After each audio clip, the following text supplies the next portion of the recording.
Hi friends, ഇന്നത്തെ വീഡിയോയിൽ ഉപ്പിറ്റ് വിണ്ടുകയറലുണ്ടെങ്കിൽ നമുക്ക് ഒറ്റ രാത്രി കൊണ്ട് നമുക്ക് നല്ല മാറ്റം ഉണ്ടാവും. ചെറിയ രീതിയിലൊക്കെ ആണെങ്കിൽ, അതായത് അത്യാവശ്യമൊക്കെ ആണെങ്കിൽ നമുക്ക് അപ്പം തന്നെ മാറും, അല്ലെങ്കിൽ 2-3 ദിവസം അടുപ്പിച്ച് ചെയ്യേണ്ടി വരും. പക്ഷെ നല്ല മാറ്റം ഉണ്ടാവും കേട്ടോ. എനിക്കുണ്ടായ അനുഭവം, പ്രത്യേകിച്ച് ഉപ്പിറ്റ് വിണ്ടുകയറൽ ഉണ്ടാവുന്നതും നമ്മൾ കൂടുതൽ വെള്ളത്തിലൊക്കെ നിന്ന് ചളിയിലൊക്കെ നിന്ന് പണിയെടുക്കുന്നവർക്കാണ് കൂടുതലായിട്ട് ഉപ്പിറ്റ് വിണ്ടുകയറൽ വരിക.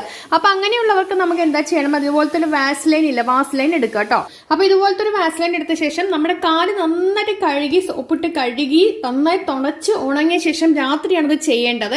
രാത്രി നമ്മൾ നമ്മുടെ ആ ഒരു ഉപ്പുറ്റിയുടെ ചുറ്റും വിണ്ടുകീറിയ ഭാഗത്ത് നന്നായി നമ്മൾ ഈ വാസ്ലൈൻ്റെ ജെല്ലി തേച്ചു കൊടുക്കാം. നന്നായി തേച്ചു കൊടുത്ത ശേഷം ഒരു സോക്സ് ഇട്ടിട്ട് കിടക്കുക കേട്ടോ. പിന്നെ ശേഷം എണിച്ച് നടക്കാനൊന്നും പാടില്ല, വെള്ളം നനയാൻ പാടില്ല.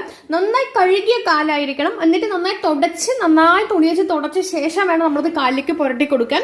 എന്നിട്ട് നമുക്ക് രാവിലെ നോക്കിക്കേണ്ട നല്ല മാറ്റം ഉണ്ടാവും. ഇതൊരു 3 ദിവസം അടുപ്പിച്ച് ചെയ്യുകയാണെങ്കിൽ നമുക്ക് ആ ഉപ്പുറ്റി വിണ്ടുകയറം എന്നുള്ള പ്രശ്നം ശരിക്കും നന്നായി മാറിക്കിട്ടിട്ട് ആ വേദന എന്ന് പറഞ്ഞാൽ ഭയങ്കര വേദന ഉപ്പിറ്റ് വിണ്ടുകയറി കഴിഞ്ഞാലേ അത് അപ്പോൾ നമ്മൾ വേറെ എന്തെങ്കിലുമൊക്കെ പൊടിക്കൈകൾ ചെയ്താൽ ഇതൊന്നും മാറില്ല. പക്ഷെ ഇതുപോലത്തെ വാസ്ലൈൻ ഇതുപോലത്തെ ജെല്ലി ഉണ്ടെങ്കിൽ പെട്രോളിയം ജെല്ലി ഇത് വാസ്ലൈൻ എന്നല്ലേ പെട്രോളിയം ജെല്ലി എന്ന് പറഞ്ഞാൽ. അപ്പോൾ ഈ വാസ്ലൈൻ ഉണ്ടെങ്കിൽ നമ്മളത് ഉപ്പുറ്റിൽ ചുറ്റും തേച്ച് കൊടുക്കുക. അതിനുശേഷം ഒരു സോക്സ് ഇട്ടിട്ട് കിടക്കുക.